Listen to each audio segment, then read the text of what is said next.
Hello students, welcome to English Compass. The Good Morrow, শুভ সকাল লিখেছেন জন ডান। এটি একটি মেটাফিজিক্যাল পোয়েম যেটিতে তিনটি স্ট্যান্জা রয়েছে। আর স্যার তোমাদের স্ট্যান্জা ওয়াইজ কবিতাটি ব্যাখ্যা করে দেব। The good morrow, I wonder, আমি ভাবি, আমি অবাক হই। বাই মাই থ্রোট, আমি শপথ করে বলছি। What thou and I did till we loved, তুমি আর আমি কি করতাম যতক্ষণ না আমরা প্রেমে পড়লাম। Were we not weaned till then, weaned অর্থ দুধ ছাড়ানো, শিশু অবস্থায় মা থেকে আলাদা হওয়া। তাহলে লাইনটিতে কি বোঝাচ্ছে? I wonder by my troth what thou and I did till we loved, were we not weaned till then. আমি সত্যি বলছি, ভাবি তুমি আর আমি আগে কি করতাম যতক্ষণ না আমরা একে অপরকে ভালোবাসলাম। আমরা কি তখনও শৈশবেই ছিলাম? Were we not weaned till then, but sucked on country pleasures childishly. Sucked on অর্থ আসক্ত ছিলাম, কান্ট্রি প্লেজার্স অর্থ সরল সুখ, চাইল্ডিশলি অর্থ শিশুসুলভ। But sucked on country pleasures childishly, আমরা কি তখন শুধু সাধারণ সুখে মগ্ন ছিলাম, একেবারে শিশুসুলভ উপায়ে, মানে একদম ছোট বাচ্চার মতোই কি ছিলাম ওই সময়টায়? Or snorted we in the seven sleepers den, snorted অর্থ হলো নাক ডাকা। সেভেন স্লিপার্স ড্যান তোমার পাশে দেখছো যে 7টি যুবক থাকে যারা শাসক থেকে বাঁচার জন্য একটি গুহার মধ্যে লুকিয়ে যায় এবং তারা অলৌকিকভাবে সেখানে 309 বছর ঘুমিয়ে থাকে। এটি একটি খ্রিস্টীয় কাহিনী যেটি আমাদের ইসলাম ধর্মেও আছে, কিন্তু কবি যেহেতু খ্রিস্টান তাই তিনি খ্রিস্টান কাহিনীটি এখানে বলেছেন। Or snorted we in the seven sleepers den, নাকি আমরা 7জন ঘুমন্ত যুবকের মতো ছিলাম, গভীর ঘুমে অচেতন, তাই না? যেমন সেই 7জন 309 বছর ধরে অলৌকিকভাবে ঘুমিয়েছিল আর তারা বুঝতেই পারেনি যে তারা এত বছর ঘুমিয়েছে। টুয়াজ সো, এখানে যে টুয়াজ আছে এটি হলো ইট ওয়াজের সংক্ষিপ্ত রূপ।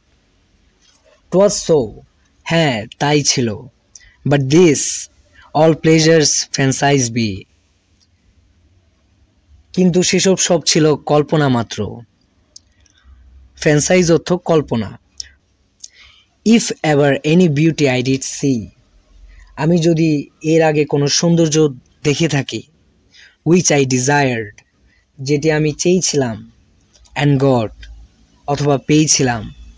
টুয়াজ but a dream of the, সেটাও শুধু তোমারই স্বপ্ন ছিল। কবি খুব সুন্দরভাবে কথাটি বুঝিয়েছেন যে তিনি যখন প্রেমে পড়েননি এর আগে সময়টা তিনি ভাবছেন যে সেটি একটি সময় অপচয় ছিল, সেটি কিভাবে যেন চলে গিয়েছে। হয়তো তিনি ঘুমিয়েছিলেন বা তার প্রেমিকা ঘুমিয়েছিল, আর ওই সময় তিনি যদি কিছু চিন্তা করে থাকেন বা কোনো কিছু আশা করে থাকেন, সেটি যদি পূরণ হয় বা কোনো সৌন্দর্য তিনি স্বচক্ষে দেখে থাকেন, সেটি হয়তো তার প্রেমিকার স্বপ্নই ছিল। And now good morning, good morning অর্থ শুভ সকাল, good morning. To our waking souls, waking souls অর্থ জেগে ওঠা আত্মা।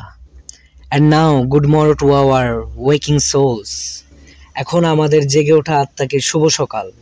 মানে প্রেমে পড়ে আমরা যেন সত্যিকারের জাগরণে এসেছি। এর আগে আমরা ছোট ছিলাম, কিছু বুঝতাম না, হয়তো ঘুমিয়েছিলাম, কীভাবে যেন সময় চলে গিয়েছে। কিন্তু প্রেমে পড়ার পর এখন আমাদের জীবনের সূচনা হয়েছে, শুভ সকাল হয়েছে, আমাদের আত্মার জাগরণ হয়েছে। Which was not one another out of fear, watch অর্থ নজর রাখা, আউট অফ ফিয়ার অর্থ ভয়। আমরা এখন আর পরস্পরের উপর নজর রাখি না ভয়ে, কারণ আমাদের প্রেমের সন্দেহ বা ভয় নেই। For love, all love of other sides controls, controls অর্থ দমন করা। সত্যিকারের প্রেম অন্য সৌন্দর্যের প্রতি আকর্ষণ দমন করে। তার মানে হলো কবি যে প্রেমে পড়েছেন তার প্রেমিকার, তার প্রেমিকা যে কবির প্রেমে পড়েছে, এই প্রেমের মধ্যে কোনো ভয় নেই, কোনো সন্দেহ নেই, তাদের প্রেম অফুরন্ত এবং নিঃসন্দেহে পিওরেস্ট ভালোবাসা। তাই তাদের কারো প্রতি নজর রাখতে হয় না, ভয়ে থাকতে হয় না, কারণ তাদের ভালোবাসা সত্যিকারের এবং যত সৌন্দর্যই বা যাই কিছু আসুক তাদের মনে শুধু একে অপরের প্রতি ভালোবাসাই থাকবে। and makes one little room and everywhere. one little room অর্থ একটি ছোট ঘর, কিন্তু কবি এখানে এটি একটি হাইপারবোল বুঝিয়েছেন। and makes one little room and everywhere. কবি আর তার প্রেমিকা যখন তাদের ছোট একটি রুমের মধ্যে তাদের খাটের মধ্যে শুয়ে আছেন, তখন তারা ভাবছেন যে তাদের এই রুমটি পুরো পৃথিবী, তাদের জন্য এই রুমটি সম্পূর্ণ জগৎ। বাইরের জগতে কি হচ্ছে তাদের জানার ইচ্ছে নেই, এই পৃথিবীতে তারা সবসময় থাকতে চায়। Let sea discoverers to new worlds have gone. Sea discoverers হলো সমুদ্র অভিযাত্রী, যারা নতুন নতুন জায়গা এক্সপ্লোর করে। Let maps to other worlds on worlds have shown. আর মানচিত্র দেখা শত শত দুনিয়া। সমুদ্র অভিযাত্রীদেরকে আরও অনেক পৃথিবী আবিষ্কার করতে দাও, অনেক মানচিত্র আবিষ্কার করতে দাও, কিন্তু কবি আর কবির প্রেমিকা সেই রুমের মধ্যেই তাদের পৃথিবী খুঁজে পায়, তাদের আর কোনো কিছুর দরকার নেই। Late us possess one world. Possess অর্থ নিজের করে নেওয়া। ইচ হ্যাথ ওয়ান, হ্যাজকে এখানে হ্যাথ বোঝানো হয়েছে। ইচ হ্যাথ ওয়ান, প্রত্যেকে একটি দুনিয়ার মালিক। অ্যান্ড ইজ ওয়ান, এবং প্রত্যেকে নিজেই এক একটি দুনিয়া। Let us possess one world, each hath one and is one. আমরা দুজনই একজন আরেকজনের জগৎ, প্রত্যেকে এক একটি দুনিয়া এবং আমরা পরস্পরের দুনিয়া। একইভাবে জর্ডান একটি কবিতায় কম্পাসের উদাহরণ দিয়েছিলেন। কম্পাসের দুটি প্রান্ত যেমন একজন থেকে একজন দূরে যায়, কিন্তু তাদের দ্বার কিন্তু একটিই থাকে, যতই দূরে যাক তাদের দ্বার প্রান্ত একটি। আর এরকম একটা বাংলা গানও রয়েছে। বিন্দু আমি তুমি আমায় ঘিরে, বৃত্তের ভেতর শুধু তুমি আছো। আচ্ছা, এখন আমরা পরের স্ট্যান্জায় যাই। My face in thine I. Thine I অর্থ তোমার চোখে। My face in thine I, তোমার চোখে আমার মুখ। দাইন ইন মাইন অ্যাপিয়ার্স, আমার চোখে তোমার মুখ। কবি তার প্রেমিকার এতই কাছে আছেন যে কবির চেহারা তার প্রেমিকার চোখে দেখা যাচ্ছে এবং তার প্রেমিকার চেহারা কবির চোখে দেখা যাচ্ছে। And true plain hearts do in the faces rest. True plain hearts মানে সরল খাঁটি হৃদয়। খাঁটি ভালোবাসা ও হৃদয় পরস্পরের মুখে স্পষ্ট দেখা যায়, ভান নেই, ফাঁকি নেই। Where can we find two better hemisphere? Hemisphere অর্থ গোলার্ধ। যেমন তোমরা ডানে দেখতে পারছো, কেটে যাওয়ার পরে যে দুই সাইডে দুইটা অর্ধ বৃত্ত পাচ্ছ, সেগুলি হলো গোলার্ধ।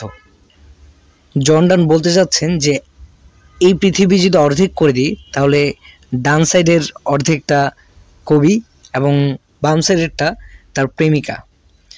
আর এই দুটি অর্ধ গোলক যখন একসাথে হয় তখন একটি পৃথিবী তৈরি করে। আর তাদের মধ্যে এতই মিল, এতই একতা, এতই ভালোবাসা। Without sharp north, without declining west. Sharp north মানে হলো শীতলতা, দূরত্বের প্রতীক। Without declining west, declining west অর্থ হলো পরন্ত পশ্চিম, মানে সূর্যাস্ত। এটি একটি মৃত্যুর প্রতীক। Without sharp north, without declining West.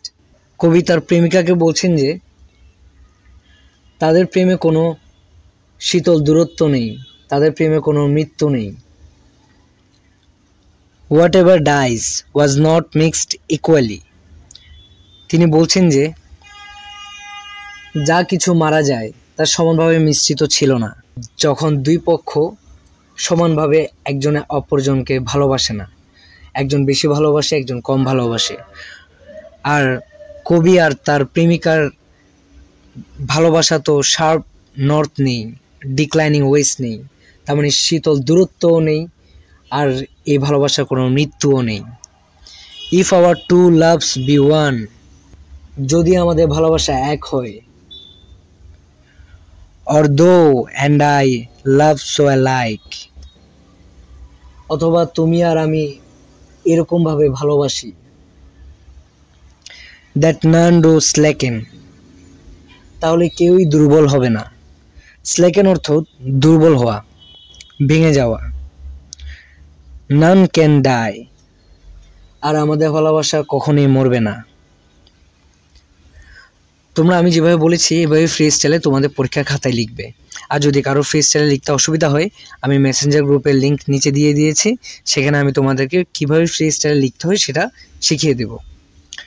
Thank you so much for being with me.